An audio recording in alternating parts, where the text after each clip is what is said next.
What if we have some data in a table and we want to apply some filters to it to narrow down the items displayed based on attributes like a status or created date? Let's go ahead and build this out as a Vue component. This is what it should look like when we're done. We have a table here that displays a bunch of tasks as they come into us from an API, but we can also filter these out by the date they are due, either today or past due. And we have a drop down of filters that we can select that narrows it down based on the status attribute for each task.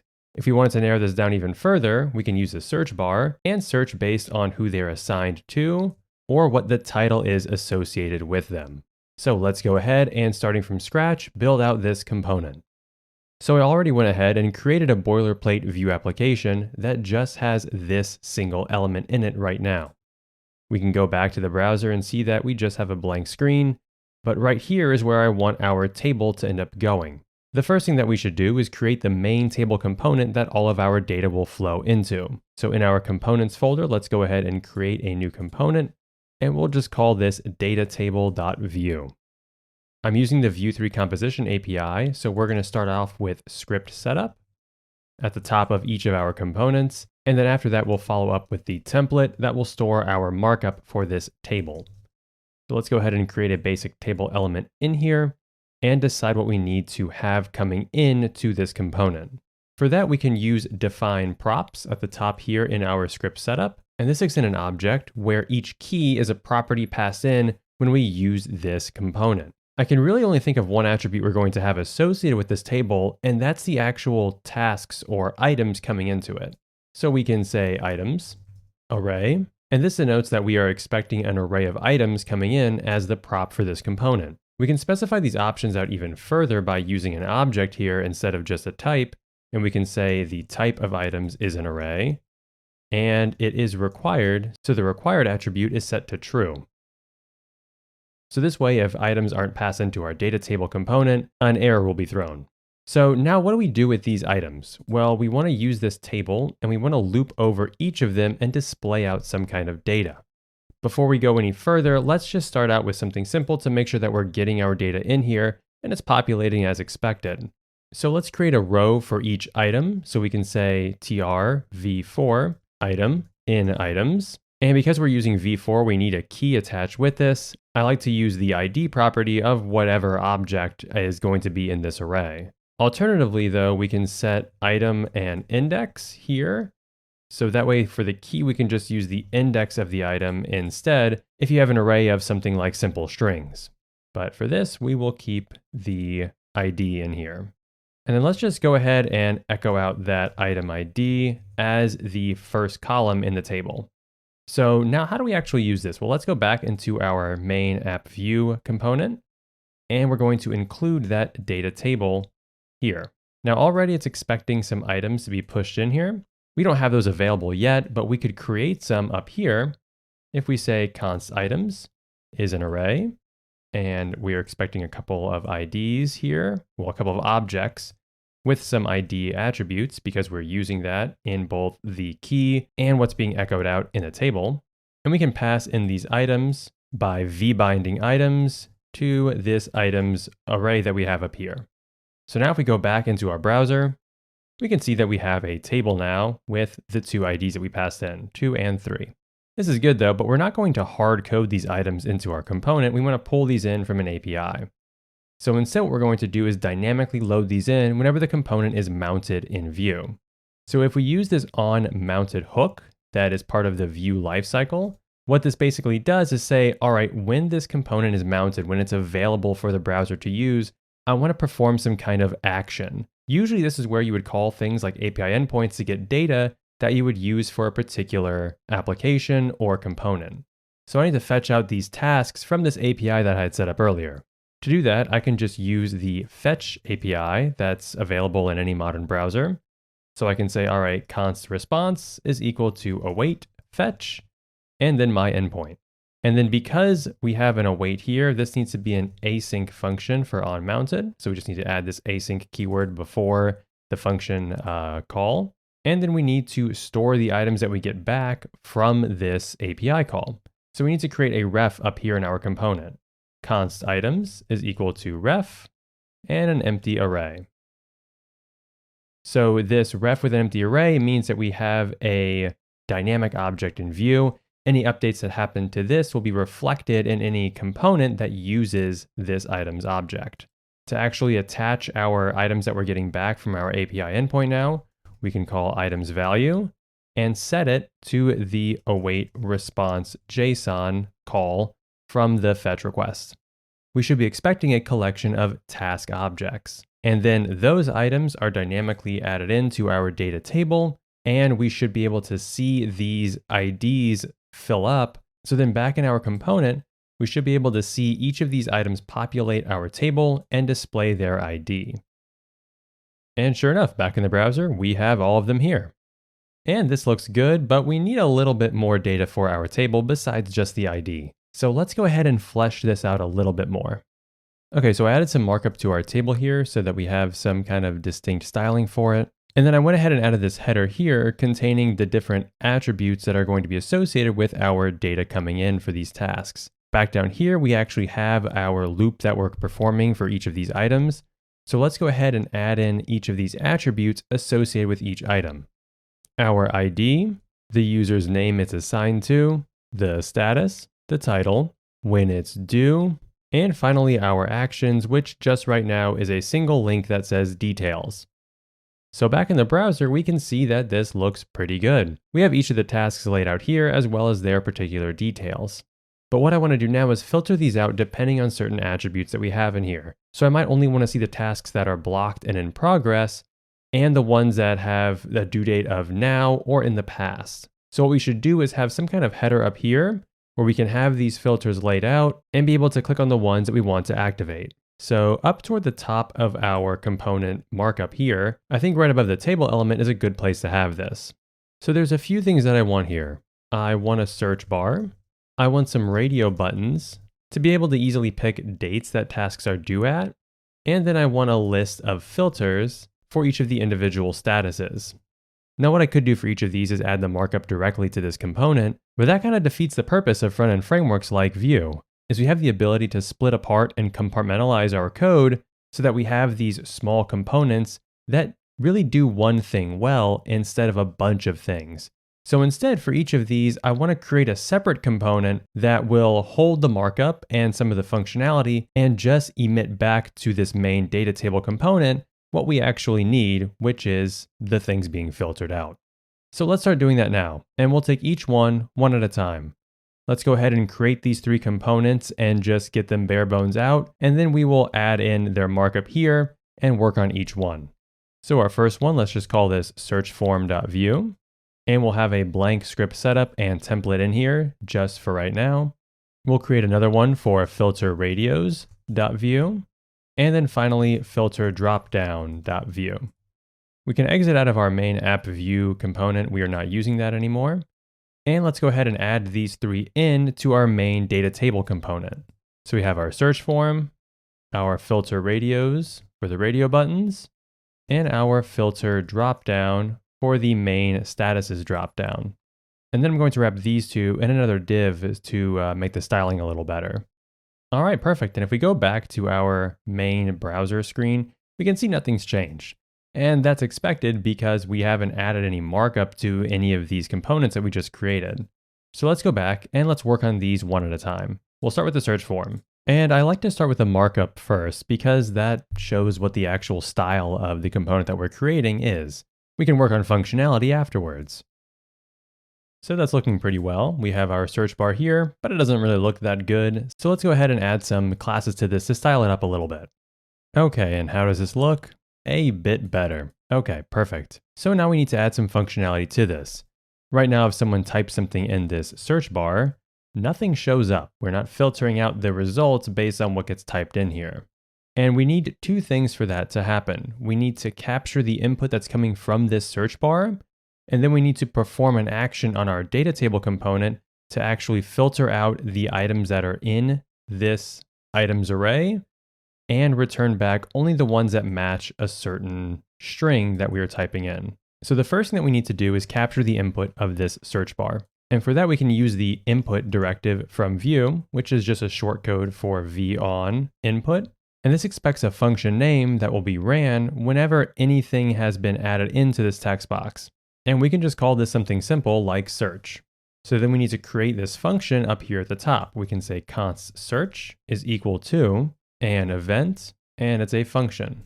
So now we have access to this event. We can pull what's been typed in by using target value. So if I go ahead and console log this out, and then back in the browser, I open up my console log and I start typing,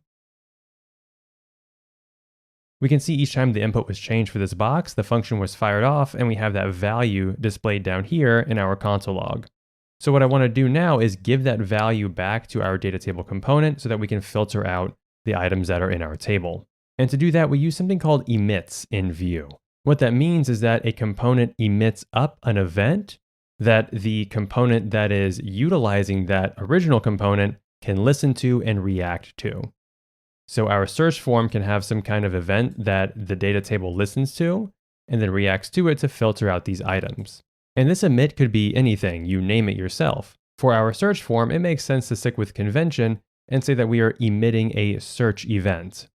So we can say emit search, and then provide it as the second argument, the value we want to bubble up in these components, which again is that target value.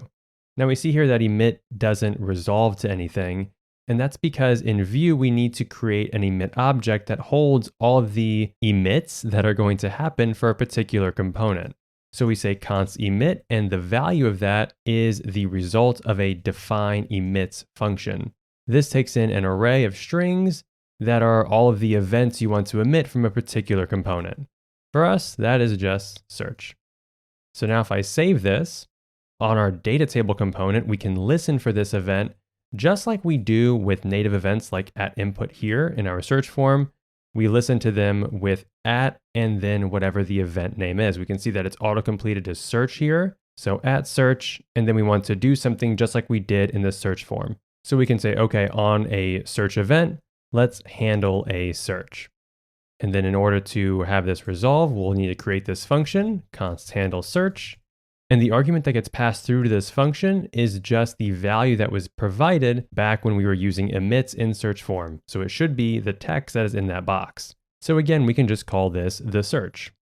And now we need to do something with this value that is stored here.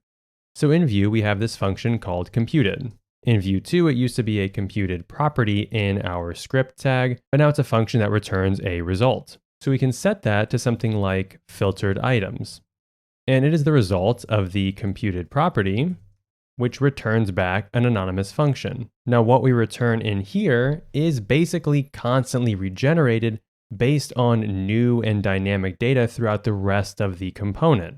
So for instance, let's say that in here, I want to return back the items that have a status of blocked. So first I need to set the define props property to const props. That way I can use it in the rest of the component script tag. And I can say, all right, I want to return back props.items, filter item where item.status is equal to blocked. So now what happens is I have an array that I can use throughout the rest of this template that will update by itself automatically if these items changes at any time inside of the main component that is sending them out. So remember, initially we have no items. In our app.vue file, the items ref is set to an empty array. So whenever this filter runs, we'll have back an empty array because there's no items there regardless. But then when that array gets populated, this automatically runs again and filters out only the items that we need. And all we have to do is just use this value somewhere in our component. So instead, down here, instead of saying, oh, I want for item in items, the items prop that we're getting passed in here, we can say for item in filtered items. So now we are using the computed property that gets passed in, so we should only see the items that have a status of blocked. And sure enough, back in our browser, we are only seeing items that have a status of blocked.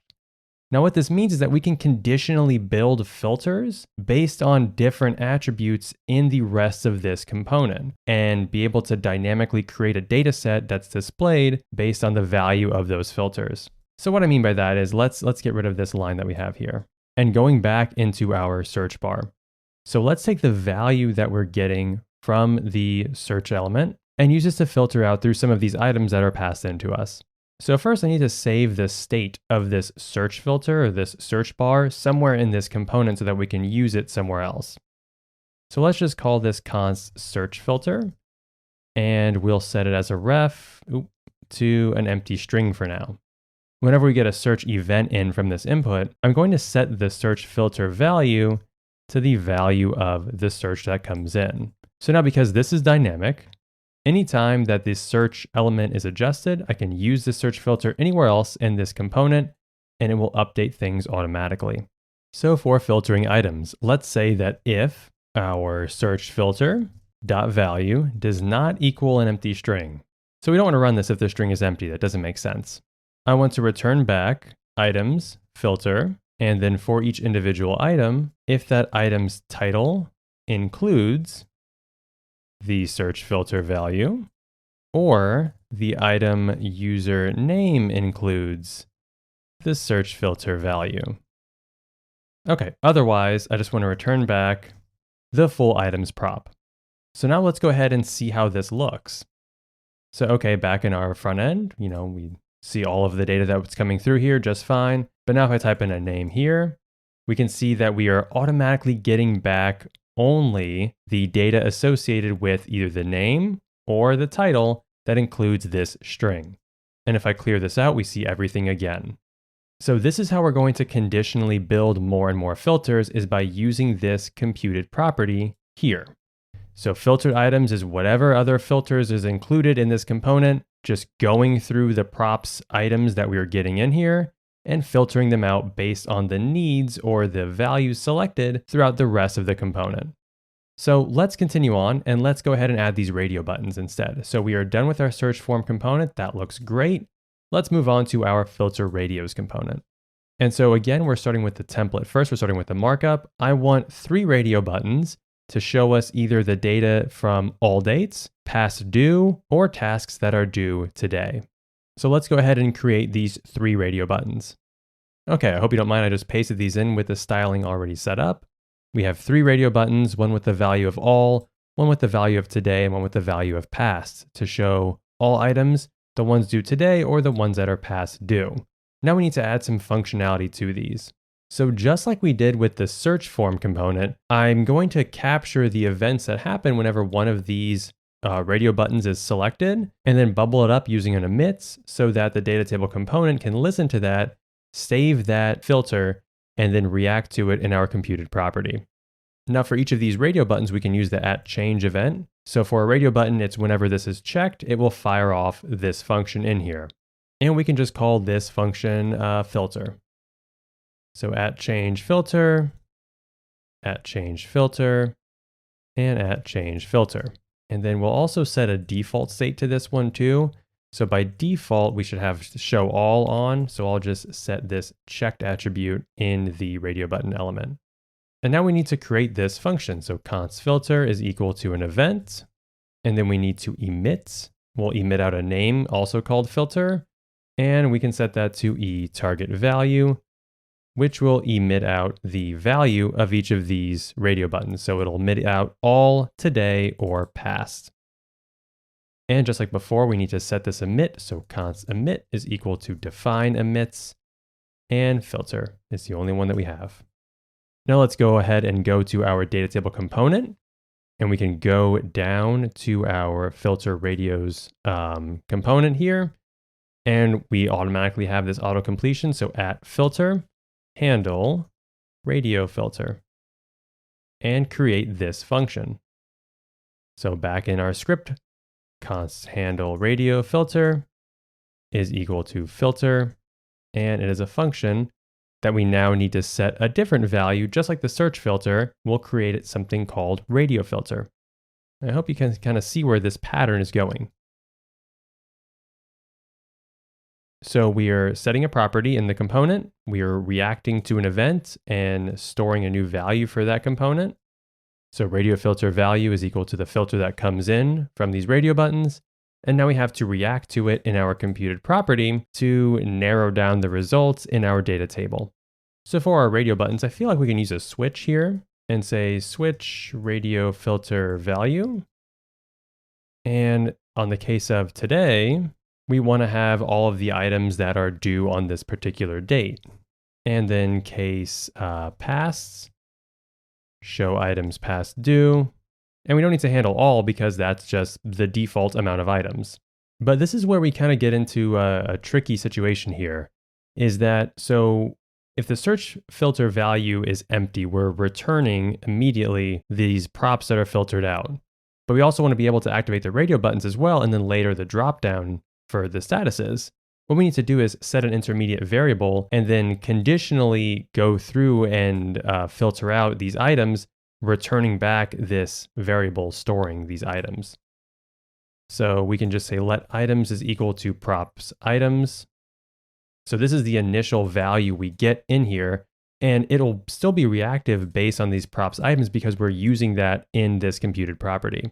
So now instead of down here, instead of us using props items, we can return back items filter, but we don't want to return it back because we don't want to end this function early. So we can just say items is equal to items filter. And then down here at the bottom, we can return back that intermediate variable. So now here we can again filter out by the items and just kind of keep filtering out this intermediate variable. So we can say items is equal to items filter, item new date, item due at dot get date is equal to new date dot get date. So this will filter out items based on the due at attribute of the date itself specifically is equal to today's date. So that'll only filter out the items that are due today. And for past due, we can do something similar where items is equal to items filter, item new date, item due at is just less than new date. Okay, now all of this should be working, so let's go ahead and see it in action. Now back in our front end, we can say, all right, just the items due today, and we get back these three. And the ones, how about the ones past due? We get back everything that is due before today's date, which is right now, the 3rd of October. And then showing all shows everything. And the cool thing is that because we're using the intermediate variable is that we can say, all right, the ones due today, but how about the ones just assigned to Lenny? Well, we get back just one. So we have both of these filters activated at the same time. All right, let's go back into our code and we can finish up with this last component of filter dropdown for checkboxes based on the status of each of these items. Okay, so like with our other two components, let's start with the markup first. Okay, so I created some basic markup in here. We have a button that says filter, and then we have an absolute div down here. That's going to be the actual dropdown status list in this UL element here. And looking on the front end, we see that it's just a button here, but the status is always open right now. This dropdown is always open. So the first thing that I'd like to do is be able to toggle that on and off. So let's go ahead and create a new ref, and we'll just call this show. And by default, it's set to false. So now we can say, all right, v-if show. So this will conditionally show. So now it's off, but we want to be able to click and toggle that on or off. So for the button, we can just say at click, we say show is equal to not show. So this will toggle it on between the on and off state for the show element here. And now we can conditionally display that dropdown. But now for the actual dropdown items, this is where things get a little tricky. So I want to be able to just keep them as an array up here. That way I can easily loop through them down here and I can add new status options if I want to. But I don't know if I want to hard code them in here because that could change from what comes in through our API. What I'd like to do instead is pull the statuses from our actual items. So back in our data table, we can create a new prop for this filter dropdown. So we can pass in the items that we have in our props items. So we are seeing the same items in the filter dropdown component as the data table component sees. I just need to set that as const props is equal to define props. Items is an array type and it is required.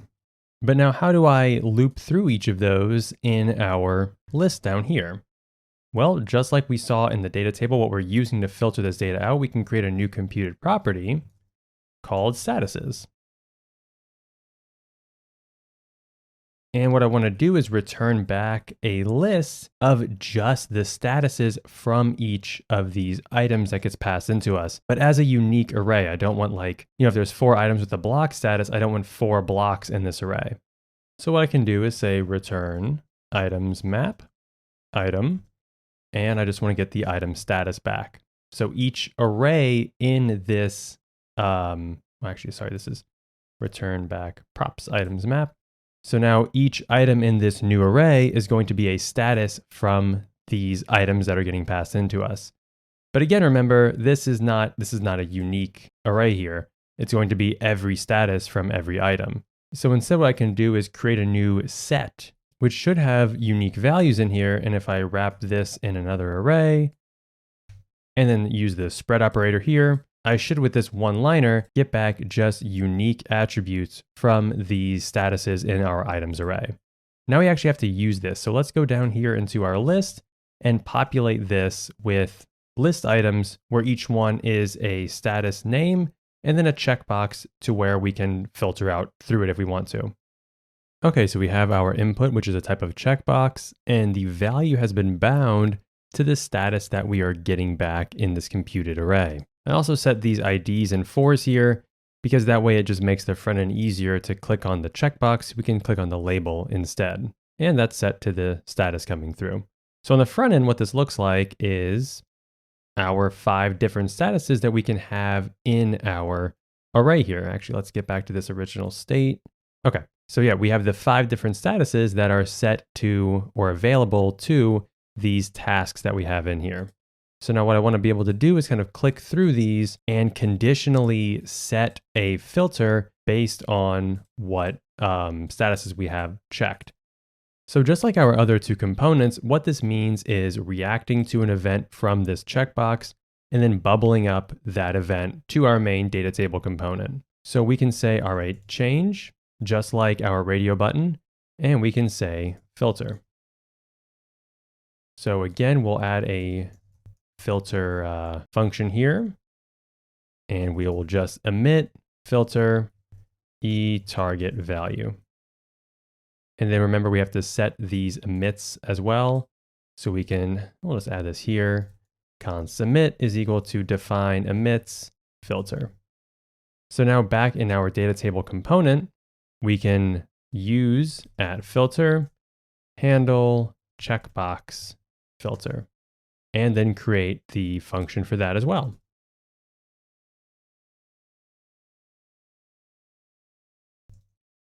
Now, unlike what we did up here earlier, where we just store a particular filter as a value and then loop over it in our computed property, this is a little different because we need to store this as an array and then go through the array in the computed property.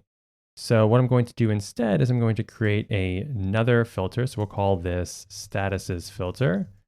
And this is a ref that has a default value of an empty array.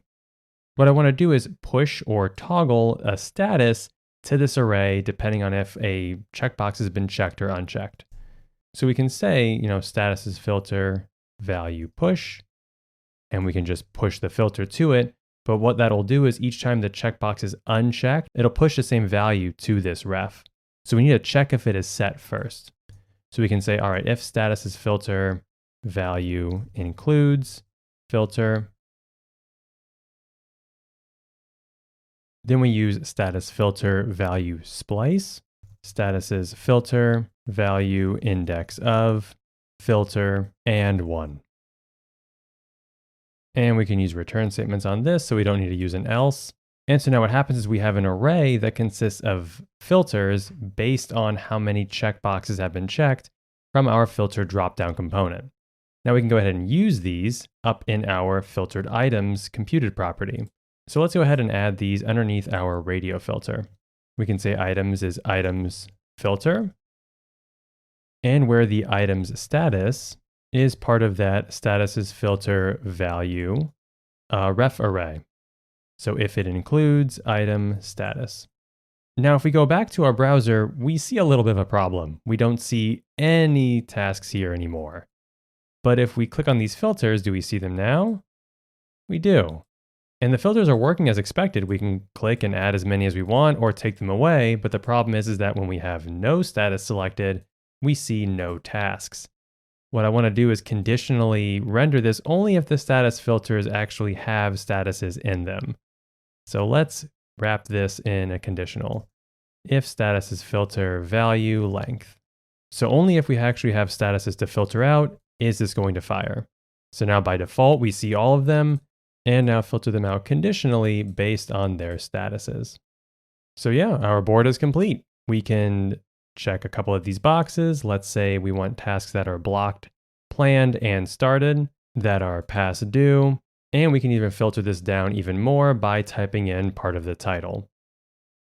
So yeah, we learned how to put together a dynamic table that automatically filters data based on different attributes using Vue. If you have any suggestions for video topics that you might want to see in the future, you can also let me know in the comments, or I have a link in the description to send me ideas directly. And as always, thanks for watching.